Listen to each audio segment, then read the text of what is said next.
네, 시청자 여러분 반갑습니다. 네, 오늘 있었던 TV 방송 토론의 마지막 회차에서 우리 한동훈 후보가 원희룡이를 아예 일어나지도 못하게끔 밟아버리려고 작정하고 공격을 하였습니다.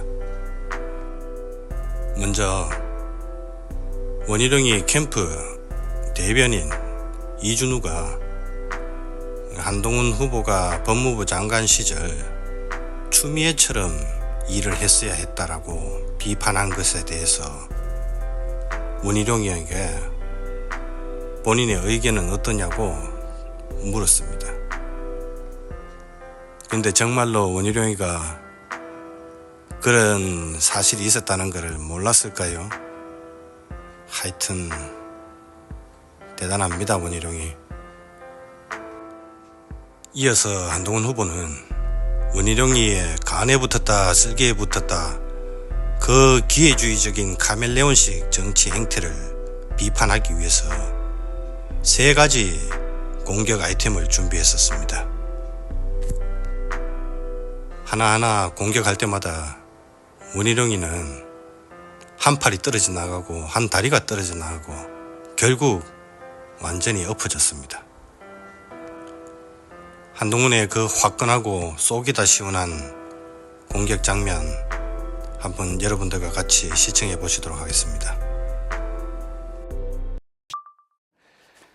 그리고요, 원희룡 후보께 제가 여쭤보겠습니다. 지금 이 얘기가 나왔으니까 말이죠. 오늘 원희룡 캠프의 대변인 이모 씨가 제가 법무부 장관으로서 추미애처럼 했어야 한다. 추미애처럼 검사들 좌천시키고 결재도 지연하면서 정권의 편을 들었어야 한다라는 발언을 했습니다. 지금 요 사안을 공소취소 이 부탁에 대한 거절에 대한 이 반박을 하면서요.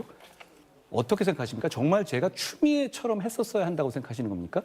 저는 뭐 대변인이 뭐 어디 가서 그렇게 얘기했는지 모르겠습니다만은 뭐 저는 그 소상한 그 논의를 같이 한 게 아니기 때문에 차후에 파악을 해봐가서 부적절하면 제가 시정을 하도록 하겠습니다만은 저도 똑같이 문제의식을 느끼는 취지는 추미애는 당시에 우리 윤석열 당시에 검찰총장의 어떤 이 권력 비리에 대한 수사를 방해하고 그랬지 않습니까?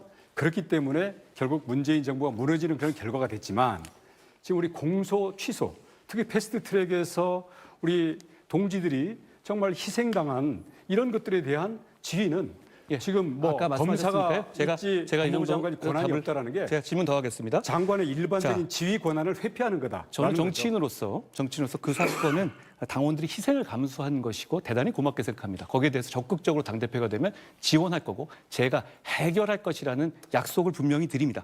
다만 정치인과 법무부 장관의 입장은 다릅니다. 어제 윤상현 후보께서도 말씀하셨다시피 법무부 장관 입장에서 어떤 특정한 정파적인 이유로 움직인다는 그런 오해를 받으면 공정의 기초가 무너지게 되는 겁니다. 국민들께서 추미애, 박범계 이런 분들의 그런 행태 때문에 결국 질려서 우리를 선택해서 정권을 주신 것 아닙니까? 저는 그 부분에 대해서는 이 공론회장에서 마치 법무부 장관이 어떤 당의 동지로서 당의 편을 들었어야 한다라고 공개적으로 두 분이 말씀하시는 것에 대해서 상당히 우려스럽게 생각합니다. 네, 법무부 장관 일반 국민들께서 어떻게 보실지도 생각해야 한다고 생각합니다. 사건, 자, 제가 제주 4.3 사건에 대해서는 재심 청구를 직권으로 다 했습니다. 그렇게 빛나는 것은 잠시만요. 한동훈 후보 주도권입니다. 재심 제지해 주셔야 될 것 같은데요. 네, 원희룡 후보. 제 시간은 좀 한동훈 후보 질문 듣겠습니다. 자, 원희룡 후보께서는 동지시켜야 한다. 동지란 말씀 많이 하시는데요. 25년 정치 경험도 많이 말씀하십니다. 그리고 25년 정치 경험 중에서 보수 대통령인 동지는 두 분이셨습니다. 박근혜, 이명박 대통령님이셨죠. 그런데 그 두 분 다 몰아내자고 하셨던 분입니다. 그런데 두 번 그러신 분이 세 번 안 그러실 거라고 어떻게 우리가 믿을 수 있습니까? 말은 이렇게 하지만 과거에 박근혜 대통령님은 탄핵해야 된다고 했고 이명박 대통령님은 탈당해야 한다고 스스로 말씀하신 겁니다. 지금의 말이 아니라 과거의 행동이 지금의 이 입장을 보여주는 것이죠. 제가 자 이건 팩트니까요. 여기에 대해서 제가 한 가지 기회를 드립니다. 끝나고 원희룡 의원님 이명박 대통령님에 대해서 이명박 대통령이 탈당 요구를 했던 경위가 뭔지 말씀하실 기회를 제가 드리겠습니다. 네, 답변하겠습니다. 네. 저는 이명박 대통령과 박근혜 전 대통령을 구속시키지 않았습니다. 35년 구형을 자기가 공판검사도 아니면서 그 구형의 순간에 아까 원희룡 그 후보가 저한테 하이라이트를 말씀하신 그 받기 위해서 화법 같은데요? 일부러 법정에 답변 먼저 들어가서 듣겠습니다. 공판 그 구형 공판을 하지도 않았습니다. 우리 정치 안에서는요 여러 가지 정치적인 해법을 놓고서 뭐 탈당 뭐 여러 가지 안이 있을 수 있는 거지만 당시에 그러니까.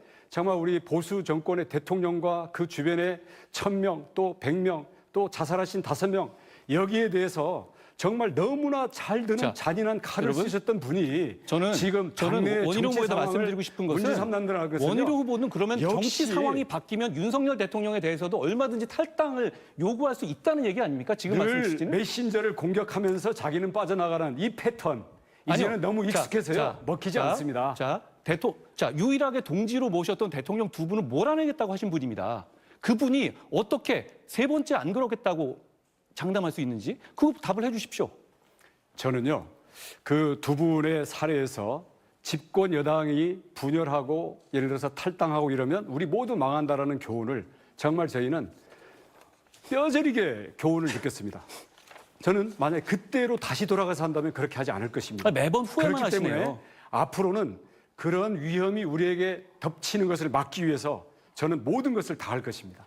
자, 제가 문재인 대통령 시절에 대한 평가를 간단하게 여쭤보겠습니다. 원희룡 후보님, 문재인 정부에 대해서 어떻게 평가하십니까?